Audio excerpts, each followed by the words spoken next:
هنعمل مع بعض بودرة الكركديه او العناب. الطريقة سهلة جدا وحاجة كده ترطب علينا في الجو الحر ده، وهقولك ازاي تحتفظي بيه كده في اكياس التلاجة وتشيليه في الفريزر، وهيطلع معاكي احلى من اللي بتشتريه من السوبر ماركت. طعمه خطير في منتهى الجمال. ولو اول مرة بتشوفيني، انا مطبخ يسرى، اعملي لايك واعملي شير واعملي اشتراك، ويلا بينا نشوف الوصفة. اول حاجة كده معانا الكركديه او العناب، هطحنه في الكبة او مطحنة الخلاط. اهم حاجة يبقى معانا طازة، لو مش طازة ويبقى معاكي كده مرطب مش هيتطحن كويس. لو مرطب بقى معاكي، هتحطيه في طاسة على النار سخنة وتوطي النار خالص علشان ما يتحرقش معاكي، وابتدي كده قلبي فيه. واول ما هيبتدي ان هو ينشف معاكي تطفي وتحطيه في مطحنة الخلاط او في الكبة. هطحنه وهيطلع معايا كده بالشكل ده زي ما انتوا شايفين. هبتدي بقى ان انا كده اعايره بالكوبايه.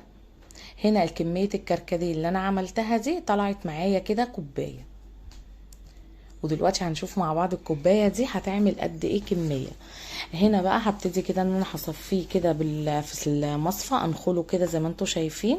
والحبه اللي طلعوا دول هضربهم برضو في الكبه تاني وهستعملهم.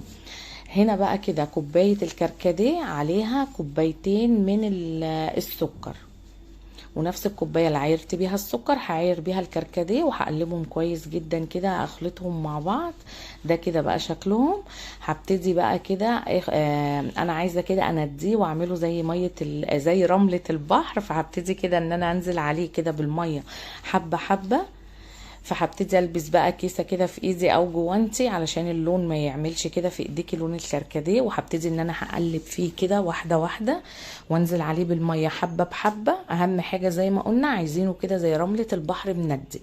وهنا كده بقى جاهز معانا. هبتدي ارش عليه كده رشه من ملح الليمون، او انا مش حابه ملح الليمون، ممكن نص عصره ليمونه عشان لما نحطه في الفريزر يقعد اكتر وقت. يعني ممكن في الفريزر يقعد لمده طويله. هنبتدي بقى نعمل كده بقى جاهز معانا. هنبتدي نعمل بقى عصير كده الكركديه. كوبايتين من الميه بارده او سخنه او ساقعه، عليهم معلقتين كده وربع من بودره الكركديه اللي احنا عملناها، وابتدي ان انا اقلبهم كويس جدا. بصوا اللون بتاعه خطير. وهبتدي بقى ان انا احطه كده في الكوبايات، وانا بحطه هصفيه اهو زي ما انتوا شايفين كده. مفيش طبعا اسهل من كده، وحاجة سهلة وسهلة التقديم والتحضير كمان. بصوا بقى انا هنا كده صفيته خلاص جاهز معانا. ابتدي كده احط فيه مكعبات من التلج. وبصوا اللون بتاعه حلو قوي وسهل وصحي طبعا، احسن بيبقى من اللي انت بتغليه، وعمل كمية كمان حلوه. بصوا الكوبايه وبصوا اللون خطير. هنا بقى هنبتدي كده بقى نعبي مع بعض بقى كده الكركديه اللي هنحتفظ بيه في الفريزر. احطه كده في الكياس، ولو حابه تحطيه في التلاجة بس هتحطيه في برطمان، والمده بتاعته في التلاجة بتبقى بس لمده اسبوع. هنا بقى كده اطلع الهواء كده من الكيس، وسويت كده بودره الكركديه واربطها واحطها بقى في الفريزر. ووقت بقى ما تحبي تطلعيه من الفريزر طلعيه واعمليه على طول ويبقى جاهز معاكي. طبعا مفيش اسهل من كده. ويا رب النهارده يكون الفيديو كده عجبكم، ولو عجبكم ما تقولي لي ايه رايكم فيه. مع السلامه.